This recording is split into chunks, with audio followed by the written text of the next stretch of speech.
today and try and get a bit of a sense of some of the tools you can have in your toolbox or strategies that you can use to help manage your nutrition across those different factors or different scenarios. So we're going to look at today, I guess, firstly, why is travel nutrition a challenge? What challenges does it pose for us in terms of trying to optimize what we're doing with our nutrition around training or around race day? Working out how do you figure out what's in food that you didn't prepare yourself. And that can be everything from eating out in restaurants and cafes, whether that's locally just from home or whether you're overseas somewhere and you don't really know much about the food supply and you can't read the language, through to some particular tips and tricks around travel nutrition. And then finally, we'll finish off with a little bit of tips and tricks around using the Fuelin app while you're traveling. And maybe we'll get Scott's take on that as well, having just traveled himself in the last couple of weeks. That's good. All right. So, what are the challenges that we might face with nutrition on the road? Well, I guess if we were to summarize it, I guess I would describe it as the loss of control of your food environment. So, when you're living at home, you're just going out to work and coming back. Everything's relatively simple. You can control everything. You can control your food that you buy from the shop. You can control how it's prepared, how it's packaged, how much, the portion sizes, all those sorts of things is really easy to control. But of course, once you start traveling, you lose different aspects of that control depending on what you're doing. So, firstly, there can be limited options that meet your needs, and that might be needs in terms of things like carbs and protein around training specifically, but it can be things like, for example, I worked with a Fuelin athlete recently who was diagnosed with celiac disease, and she was traveling overseas and trying to find gluten-free food when she was overseas in a country that doesn't really understand gluten intolerance or celiac disease very well, made that a real challenge for her. And trying to find gluten-free food in a country where the staple carb sources are mostly wheat based was a very challenging experience for her. The second thing, I guess, is less control over portion sizes. So when you're eating out and someone else is plating up the food on your behalf, it is very hard, therefore, to work out exactly how much, until it's sitting in front of you. You don't know how much rice or pasta or bread you're going to get, how much protein you're going to get on the plate, that sort of thing. And so that can be challenging because you might have an expectation or a particular need. You look up your Fuelin app and it's a green meal and you need lots of carbohydrate because tomorrow's a big training session. And then you get this dinner, which is, a big lump of steak or chicken or something with this tiny amount of, pasta or rice or something on the side. And you're just looking at that going, that's just not going to cut it. And you see that with your professional athletes all the time. Obviously, they travel a lot, but they also need big volumes of food for big volumes of training. And frequently they run into this trouble where the carb portion sizes, their carb portion sizes are not quote unquote normal compared to what other people would normally eat. And so, from a chef's point of view, they just don't know how much these guys actually need to eat. And if you're doing large volumes of training, you're probably having big carb portion sizes quite frequently. And often you just don't get that, or you get a humongous serving of protein that's just not necessary. The other thing, as I said before, is being unsure of what's in the food. Obviously, when it's not prepared by you, you don't know how much fat and oil was used in cooking that food necessarily. You don't know if there are things in there that can cause an allergic reaction if you have a food allergy, or, as I said before, gluten in terms of celiac disease, or other things that you might just have relatively minor intolerances to, or things like FODMAPs that you might be trying to avoid, say, the day before a race, that can be a little bit more challenging as well. And then the final one, I guess, depending on where you're traveling, particularly some countries that you might be traveling to, if you're going internationally, food safety becomes an important factor as well. And it is certainly one that you do need to bear in mind. And we'll come back and talk about that a little bit later. It's funny, Alan, before you go to the next slide, I just had an athlete who competed at Ironman Italy. If you just go back the slide. And Yeah. I'm just looking at that because we just had a debrief on how it went. And all four things, he was on a cruise beforehand.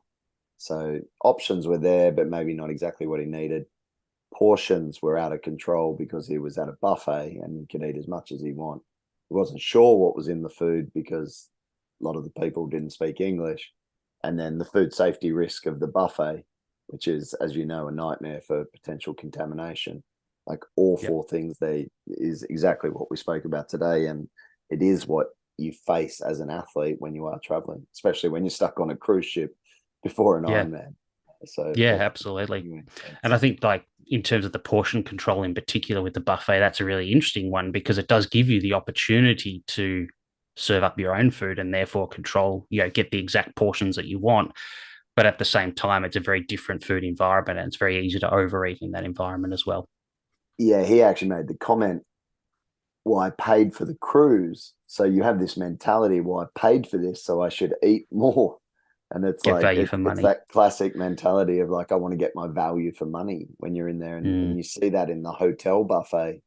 You'll have yep. 3 plates for breakfast with the cold, the hot, and then probably a sweet. And it's like you would never Mm, eat that at home. So yeah, yep. very, Yep. very helpful slide.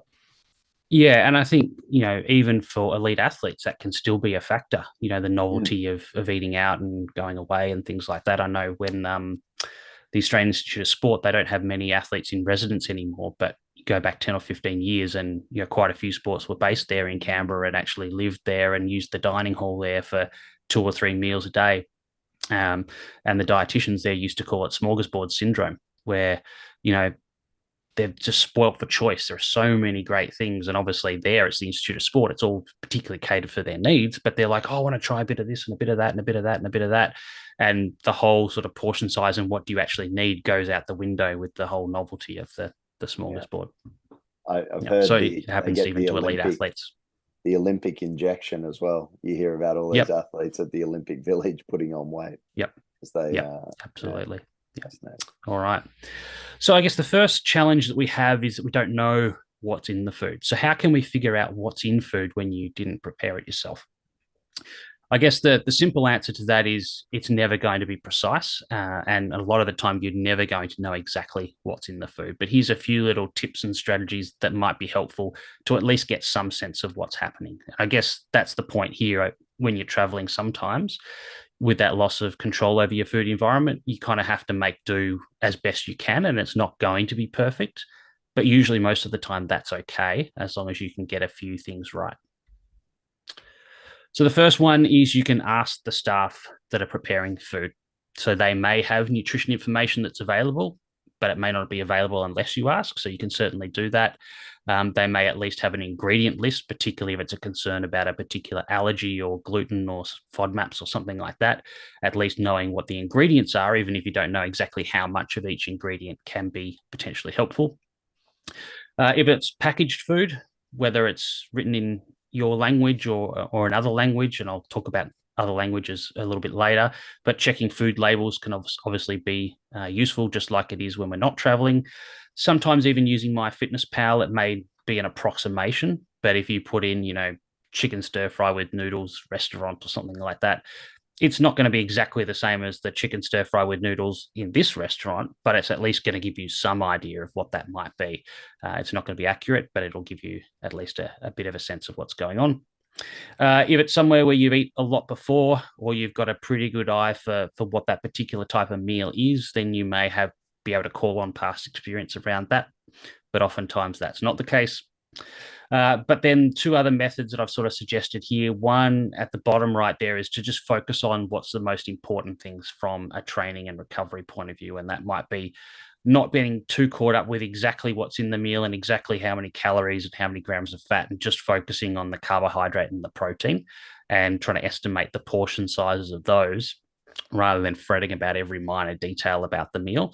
As I said, it's never going to be perfect. So I think we need to sort of let go a little bit sometimes and just understand that that's the case, and do the best that you can with the tools that you have. So thinking about, the red, yellow, green in the Fuelin app and using that to help guide, okay, I know roughly what a green meal looks like because I've been doing it for the last 3 months or 6 months or whatever. And I can see what the carb portion is in this meal. How does that sort of correlate with what I know a green meal kind of looks like? And then the other suggestion there in the top right there is to use, again, from Fuelin, the hand models in there in terms of, a hand of protein, a cupped hand of carbs, and a fistful of veggies. Again, for some meals that's not so simple to do, but for some meals that gives you a pretty good approximation of what's in it. And again, it's not going to be perfect, but it's not too bad in the situation. Yeah, Alan, I think those two you highlighted there, though, are bang on when you're traveling, and it's just reality for our athlete. And I certainly recommend that bottom bit in relation to the hand sizing is just focus on the protein and carbs. The fat will generally take care of itself. Okay, like if there's a heap of sauces and things, ask for them on the side maybe to Yeah. reduce that. Like add olive oil on top of your dressings, and avoid white sauces and things like that. But I think generally speaking, if you can focus on that hand portion size of protein where possible, and obviously if it's all cut up, it makes it harder. But then same thing with the fists of veggies and the cupped hands of carbs. Like generally speaking, if you don't fret, and I really like that you said don't fret about it. Like it's just not going to be perfect, is it? But Yeah. if you can get it, Yeah. if you can get it somewhat right, you're going to be in a better place than if you weren't focusing on anything at all. So I think Yeah, it's exactly. And there are a few other things that you can do to get back a little bit more of that control over your food mm-hmm. environment. And we'll talk about those Yep. in a minute in terms of some of the planning that you can do to make your life easier before you even go. Yeah, yeah, good, really good. Yeah. All right, so let's have a look at some of those tips and tricks for travel nutrition. And as I said, this isn't just about international travel to exotic destinations, whether that's for a race or just for a family vacation where you'll be doing a bit of training at the same time.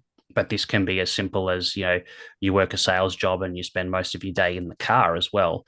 You're going to be home that evening. You left home this morning, but you're going to be eating out of the car for a large portion of the day. That can certainly be a challenge. And I've worked with a number of athletes over the years in that situation as well. So we're going to have a look at it from sort of both perspectives. And then obviously, road trips, maybe a few hours somewhere for racing as well. So in terms of local travel, I guess the biggest thing I could say there is to be organized because you are coming from home, you're going back to home. It's not like you're spending huge amounts of time away from home. And so usually you can meet your needs by being organized. Sometimes that does mean relying a little bit more on convenience options, going for those kind of non-perishable snacks and things. And what I've often suggested to people, particularly, for example, if their plan involves having some serving of protein mid-afternoon, which is pretty common, is a lot of protein foods are not the most convenient, and they're often perishable foods in terms of meat, fish, chicken, and dairy products and things like that. So sometimes you do have to rely a little bit more on convenient sources for your protein in between meals, particularly if you're out on the road or something like that. And so for some people, I've suggested, look, sometimes you don't know if you're going to be out on the road or not, or you're in the office where you've got a fridge and a kitchenette and things like that. So have your plan A in terms of things that you would prefer to have ideally, which might be yogurt or something like that, but then have your backup option. And that might be a box of protein bars that you just throw in the bottom of your bag and take with you, or, some protein powder in a sachet or something, and a bottle of water. That way, at least you've got something to fall back on, and it may be not the thing that you'd ideally prefer to have, not the thing that you enjoy the most, but it is convenient and it's better than stopping at a service station for a chocolate bar or something like that, when what you really need is protein at that particular meal, and you're not going to get that necessarily from the service station unless they sell protein bars and things like that. So having those things, those non-perishable snacks that meet your specific goals that you can take with you, and they're kind of like a, I guess, break glass in case of emergency type option where they're always there, you can grab them. But if not, they can sit there for a couple of weeks, and then maybe in a couple of weeks you will need one day. And so you've always got that backup option there. And I guess the other thing is, if you're out on the road and you do need to eat, trying to schedule breaks where it's practical to do that may help in terms of giving you more options in terms of what to eat as well, if it's something you actually have to stop to physically eat rather than something you can eat while you're driving, for example. If you're sort of on a longer, I guess, road trip, whether that's, again, family vacation or if it's heading to a race, again, I guess BYO, bring your own things wherever possible. So things like snacks, water, and fluids. You don't want to be running out of fluid on a long car trip or something like that, and then you have to stop, or there's nowhere to stop, or the only things you can buy there are sodas or something like that, which may not be what you need at that time. Again, those protein sources might be helpful there. Relying on, where you can, supermarkets rather than fast food joints or cafes and things, if they're along the journey, where you can stop and stock up on things that you can take with you. You have more variety and more options, and they're usually cheaper as well. Um, and then also bringing something, whether it's an esky or insulated bags with ice blocks and things like that to keep things cold on road trips can be really helpful as well. So you can take things like yogurts and things with you and not have to worry about it going off in the car on a 4 hour trip in the middle of summer or something like that. Just for the And then Americans, finally, an esky is a cooler box. So there you go. Yes, I was just thinking as I said that I can't think of what the American equivalent would be. that's all right. Thank you. Yeah, yeah. Yeah. And then air travel, that can often be the trickiest one. Again, where you can, BYO snacks is often really helpful, particularly if you have very high energy needs. You have a high training volume and you need to eat a lot of calories to meet those needs. And you have an appetite that obviously goes along with that. Often the food that you get on airplanes, either it doesn't suit you, doesn't meet your needs, or just the portion sizes aren't big enough. And so having snacks to top that up is a really important one. And I think the extreme examples, and Scott, I'm sure you'll relate to this, is some of the team sport athletes, rugby players, and things that just have enormous needs, and they could eat 4 of the meals that are provided on the plane.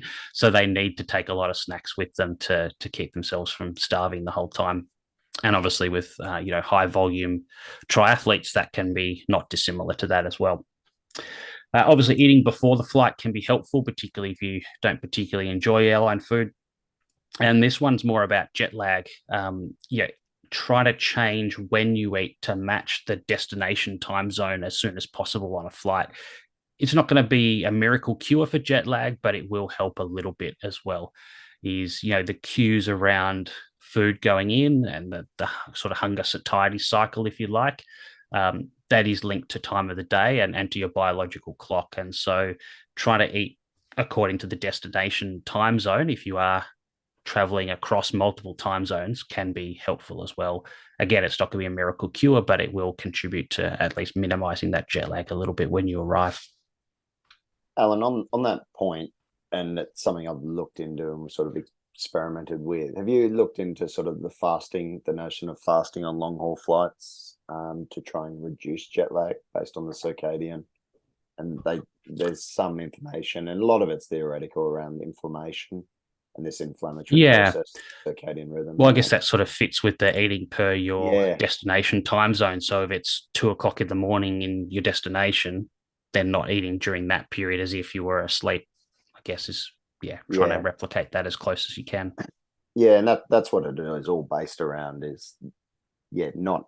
I think because the meals, and I was talking to an athlete who's flying long haul in the next couple of days, and the meal you get is breakfast because that's what's in line with the origin, but it's not in line with the destination. And so the Yep. sooner you can get in line, I think it works. Like and look, it's anecdotal, but speaking to the athletes who follow that, they certainly come out of it better. And Yeah. again, there's probably some placebo in there, but I Mm, think more information will come out hopefully over the coming years with regards to yeah. what it's doing. But it's certainly Yep. something I do recommend. Yep. Absolutely. Now, the next tip I have here, if you're going away somewhere, particularly if you're going away for racing, but even if you're going away for a training camp or even just a family vacation where you're going to be doing a fair bit of training as well, probably the biggest difference you can make is actually your choice of accommodation. So this happens even before you go away. It's all in the planning. So I've got 2 examples here. You might be traveling away and you book a hotel. Now, the hotel is going to have very minimal facilities for storing or preparing any food. It might have a tiny little bar fridge there, which you've got to empty out all the mini bar stuff to put your own snacks and things in. Very difficult, and you're going to be completely reliant on eating out and all the challenges that we just described earlier in terms of portion sizes, in terms of knowing what's in the food, in terms of food safety, all of those sorts of things. And even you can imagine, the day before a race when you might be carbohydrate loading, that's a time where, you really often are going to be very specific with what you want, both in terms of the portion sizes and the types of foods that you're eating.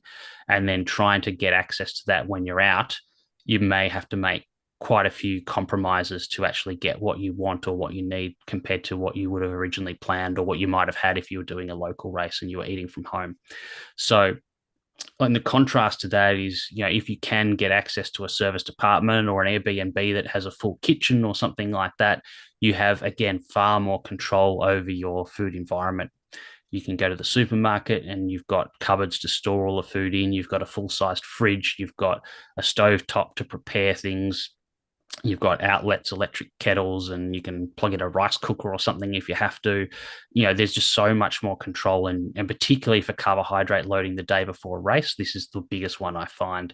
Having access to all those facilities just makes life so much easier and so much less stressful. You're not going out to have a serving of rice at a restaurant, but then with 40 grams of fat because they've added a whole bunch of oil to whatever food that they've been cooking, whereas you want to have sort of maybe minimum amount of fat that you can get away with in that meal. And so you've got far more control there if you do have that. A microwave is another really important one. If you can get accommodation with a microwave, that can make a huge difference to your ability to access the foods that you want when you want them as well.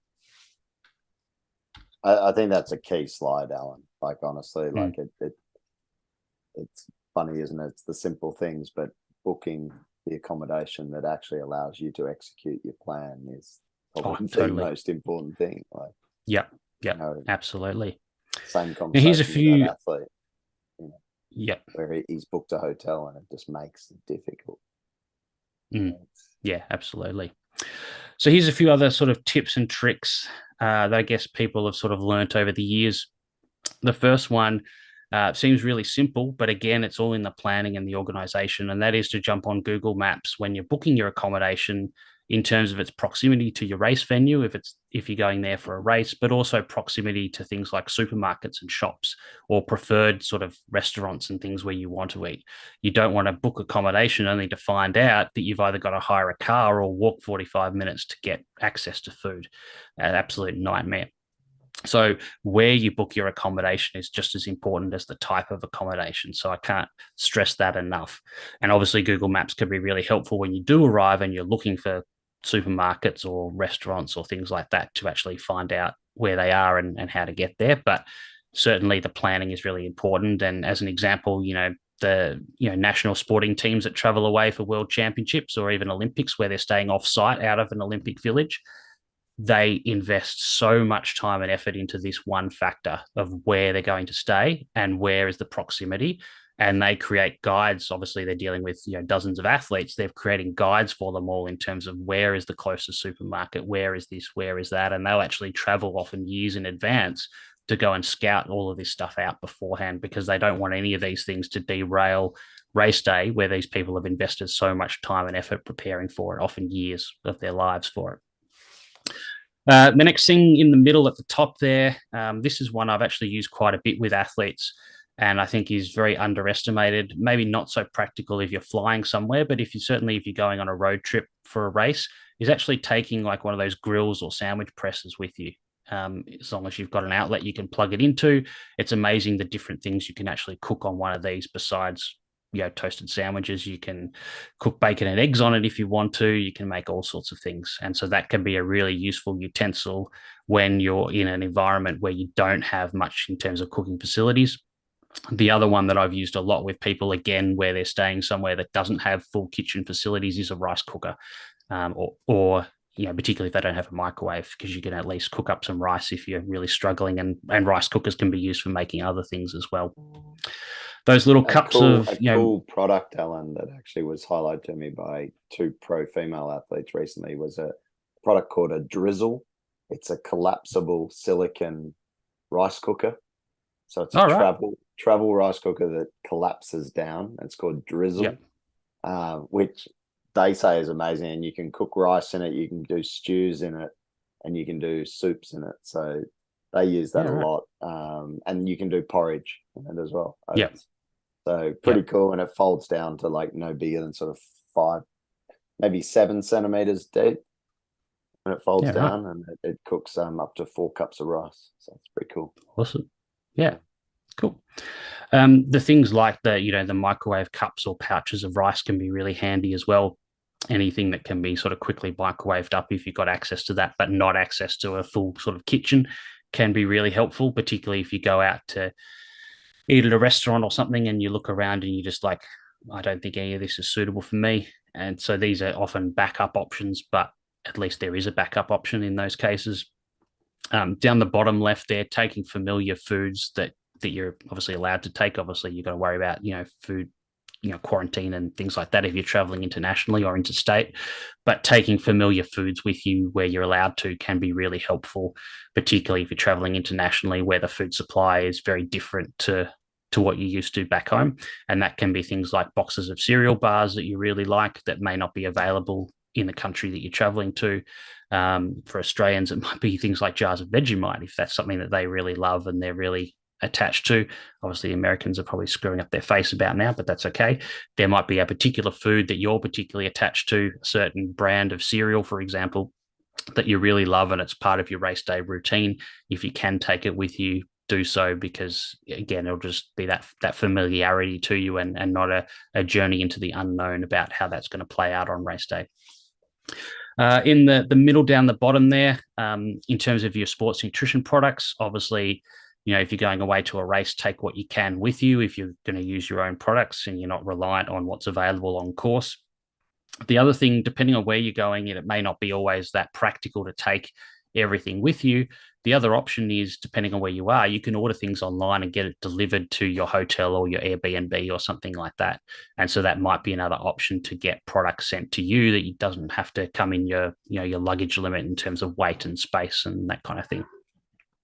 And then one of the simple things that often people overlook is, if you are staying in somewhere like a hotel, you make all this effort of bringing cereal and cups of microwave rice and all these sorts of things with you, but then you get there and discover there's no cutlery. You don't have bowls and plates big enough to use for the meals that you need. So some simple things, taking some cutlery and crockery if you can. Obviously, for road trips, that's easier than when you're flying, or even just buying them locally when you arrive there can make a big difference in terms of just making life easier for you in your accommodation.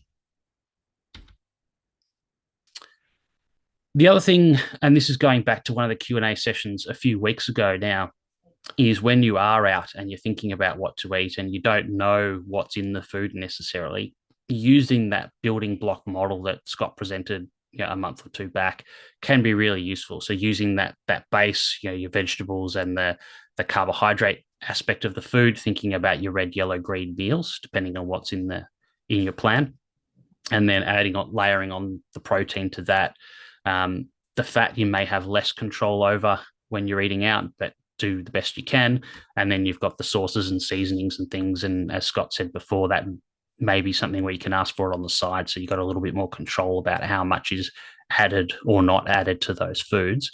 But I guess, using the building block model as you might at home, but in terms of when you're out thinking about, a restaurant meal, what's involved. So by looking at a menu, you're going to get at least some idea of what these building blocks are going to look like. You won't know exactly the portion sizes, and you can ask about those potentially, but you'll get some idea of, obviously a meal that's based on pasta or rice or bread or potatoes is going to give you carbohydrate, whereas if you get steak and veggies in a restaurant, you're not getting that. So I think this concept is still valid, but it's probably more an order of priority rather than you're building it exactly or precisely to plan. Now, if you're traveling internationally, a couple of things that are really helpful, and I guess in the last 5 or 6 years, this has really come a long way. Firstly, is Google Translate. So I think most people are familiar with Google Translate, but are maybe not familiar with all the features that it has and what it can be used for. So most people will be familiar with Google Translate in terms of typing in something in another language and translating it to your language, presumably English or vice versa. But you can also do voice translation these days. So you can record your voice saying something and then play it back in the other language. So if you need to ask a waiter if something has gluten in it, for example, you could do it that way. But the one that I think is really underrated and not everyone necessarily knows about is the augmented reality translation. And this is where you use your camera from your phone, place it over some text, and it will actually replace the text of another language with the text in your language over the top. And you can see an example here with a menu, and you can see in the original language on the left and then translated into English on the right. Now, these translations certainly aren't perfect, and my kids like to play around and have a laugh at some of the translations sometimes. But I think in most cases, with things like menus, it's good enough to figure out what's in the food.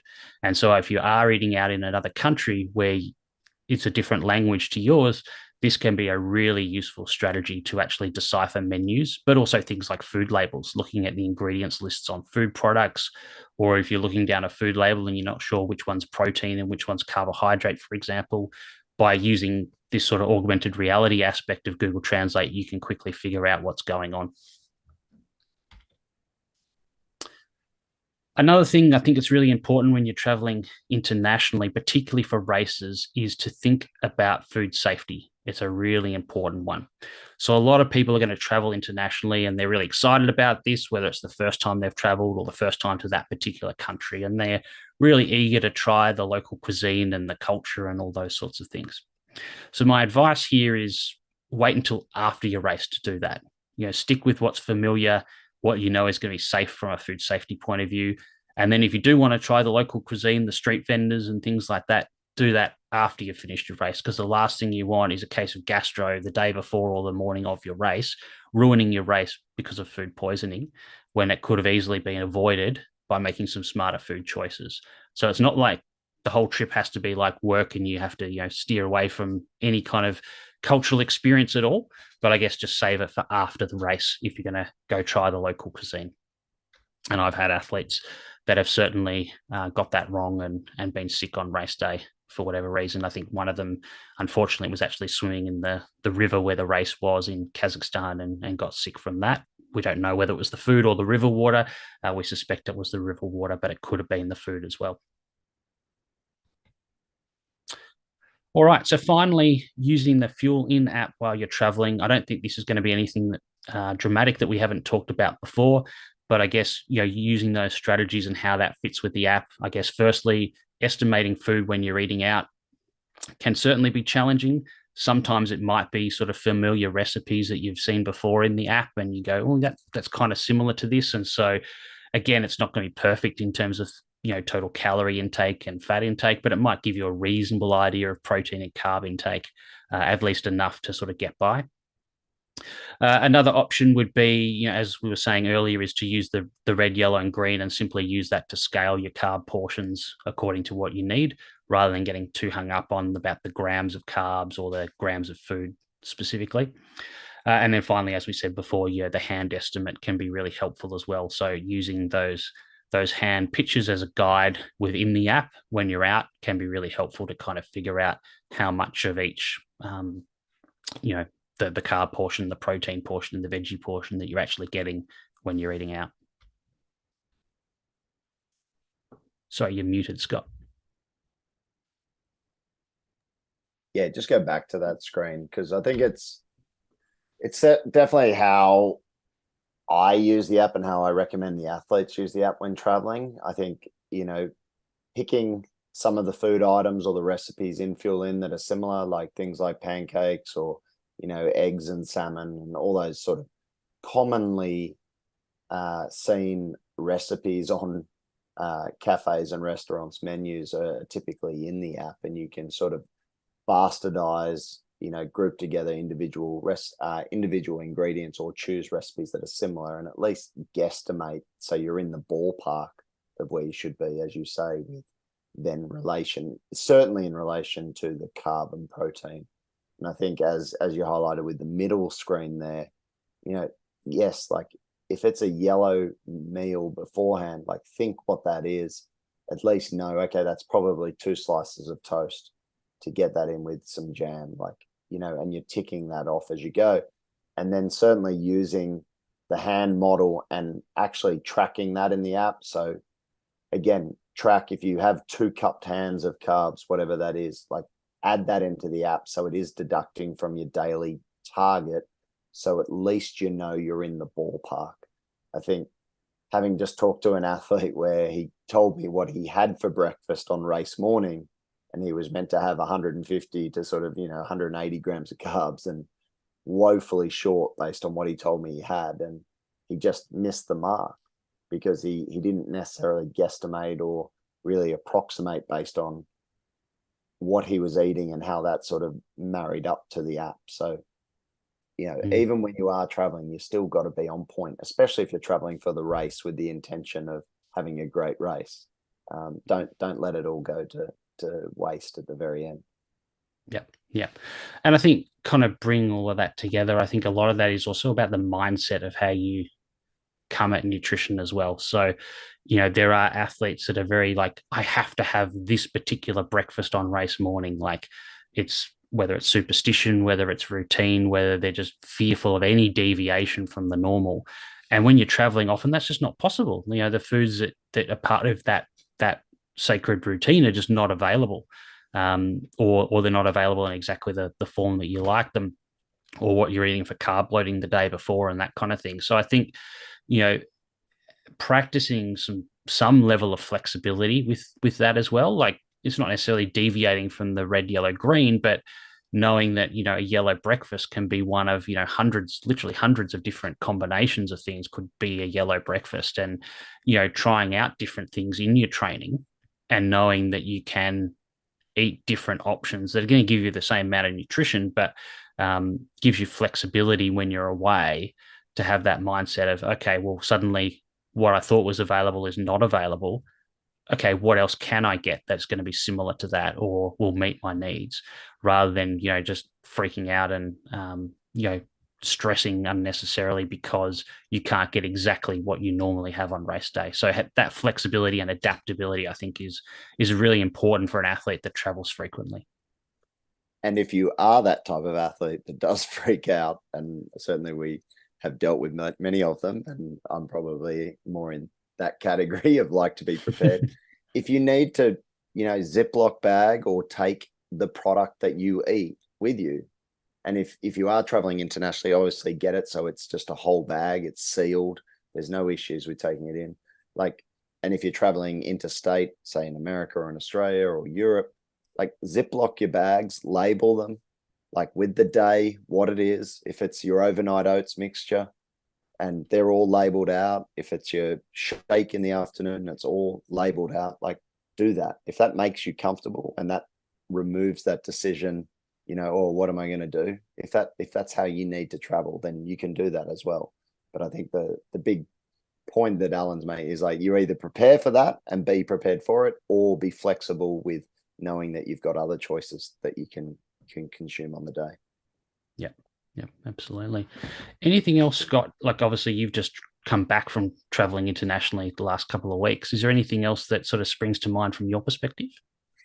Um, I do. It's one of those ones. I do often recommend an athlete takes a little scale, like actually to step on, more so for the hydration status, just to make sure that when they're training, especially like Nice was so hot that it was a concern that athletes were going out and training in the heat, and then not so much worried about what their body weight is, but just are they losing a lot of fluid, a lot of Mm, body weight, that, and then making sure they're rehydrating in that, as you said, those first 2 hours afterwards, to make sure that they're actually not going into the race dehydrated. So I like athletes to have a little travel scale to go on. I think that's important. If you're one of those type A athletes and you like to weigh foods and you've got your service department, then maybe take your own little food scale as well. If you really want to know that you're eating enough carbs, you've got your right amount of rice and oats and all that sort of stuff, take a small food scale. It's not going to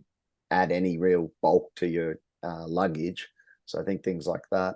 Um, I think the other thing is just make sure you take all your, whatever your race fuel is, take more than your race fuel, because you will use it with training as well. So when you're out on the bike course or you're doing the run course and you're just, practicing that gel or practicing your hydration out there, make sure you take, you can always come home with it. So don't mm. be afraid of taking, double the amount of gels or double the amount of drink mix that you plan on using in the race, because the last thing you want to be doing is running short and then trying to purchase another alternative out there that you've never used before. So just Yeah, again, and you'd much simple. rather Yeah. Yeah. Sorry, say And that you'd again. much rather ditch $50 of excess product at the end and just leave it there in a bin rather than, have spent a few $1,000s traveling to the race and have it ruined because you weren't prepared. Well, exactly. Like think of it's always that cost benefit, isn't it? Like, Mm, $50 extra, just to be prepared rather than, spending all that money and that time that you've invested in the race for it all to go wrong because you didn't want to spend, you didn't want to bring 5 extra gels or 10 extra gels. So yeah. Yeah. it's always the little practical things, Alan, I think is, Yeah. from booking a service department to having a microwave, maybe bringing your own rice cooker. If you're traveling interstate or whatever and you're driving, certainly load your car up. Like have your Mm, cooler box, your esky, your sandwich press, your rice cooker, like make the apartment your home. yeah. Um, yeah, Yeah. don't Absolutely. be shy And, on the and practicality. yeah. And just on the topic of bringing your own race nutrition products, um, as Scott mentioned before, with food, particularly around quarantine laws and bringing in its original packaging, that's really important with supplements as well, because you don't want to rock up to customs in a foreign country where you don't speak the language and they're looking at you with this Ziploc bag of white powder Yeah, and questioning what's in it, yeah. or a whole packet of pills or, that aren't in their original box or something like that. So, yeah, with any of those sorts of products, always try and carry it in its original packaging wherever possible because you'll get less questions along the way. And little thing like, if you need those individual serves, plenty of the companies, like I know companies like Momentous and True Protein do the individual serves of protein in little baggies that are all sealed. They're all in their original packaging. They're Mm, really useful for traveling with, especially if you're traveling internationally, where, yeah. as Alan mentioned, that certainly if you're coming to Australia, good luck getting anything in if it's not sealed and in its original packaging. No, very good, Alan. It's always the simple, practical, the ones that probably have probably the most value for a lot of athletes, I find. So Yep, definitely. excellent. Does anyone have any questions for Alan?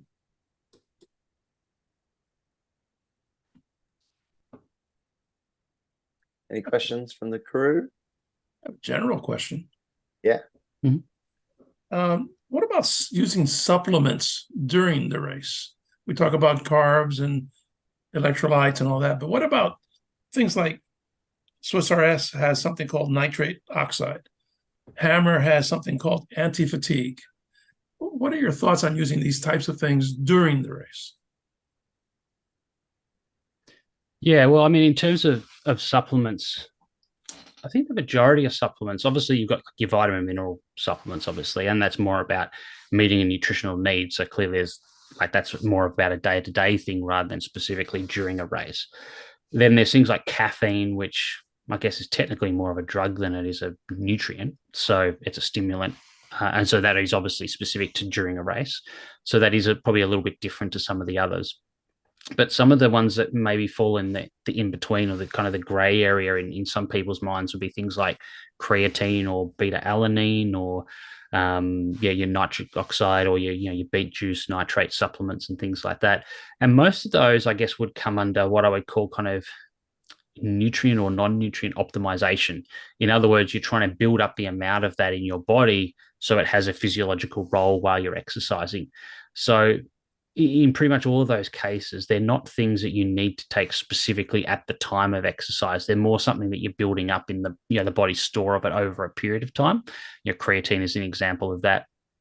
Beta alanine is an example of that. Pretty much all of them are like that. And so they're not things that you need to take specifically during exercise. And in fact, that would probably potentially be a little bit risky in terms of, gut issues and things like that on the day as well. And so generally you wouldn't recommend that outside of the things that we know that you do need during exercise, which is water, carbohydrate, some cases, electrolytes, and maybe caffeine. Yeah, I Okay, think thank you you. run the risk of a lot of issues. I guess the only other thing that people have talked about, and I know you guys covered it the other day, was taking ketones during a race as well. But from what I've seen, there doesn't seem to be too much upside and probably a lot of downside taking them during the event as well. So I can't think of a supplement. And as you said, apart from caffeine, which if you want to call it a supplement, fine, however you want to class it, but that would probably be the only thing I could think of apart from water and sodium and carbohydrates that I would consider an athlete taking during a race. I've had some interesting discussions with some track and field athletes actually that, because some supplements might need to be used in close proximity to exercise, but not during it. So sodium bicarb, for example, for some of those really high intensity ones. And sometimes beetroot juice gets used in that context as well. I heard an example of some track and field sort of middle distance runners that had used both beetroot juice and then sodium bicarb. For those of you unaware, sodium bicarb, there is a risk of GI issues with that. And the way they described it, and when she described this, I'm like, it sounds like you're going to create like one of those kids scientific experiments where you make the volcano with the purple vomit coming out. And she said basically that's exactly what happened. It's the Mentos in the Coke bottle type experiment. Exactly. Yeah. I wouldn't want to see that. No. I mean, bicarb's probably, but none of them are taken during the actual event. Close proximity potentially, but even then, try and steer away from that stuff. Just knowing how wrong it can go. I've had this conversation several times recently. Like, nutrition can add a lot to an athlete and give you a good percentage of gain, but it can also completely ruin an athlete's day if you get it wrong.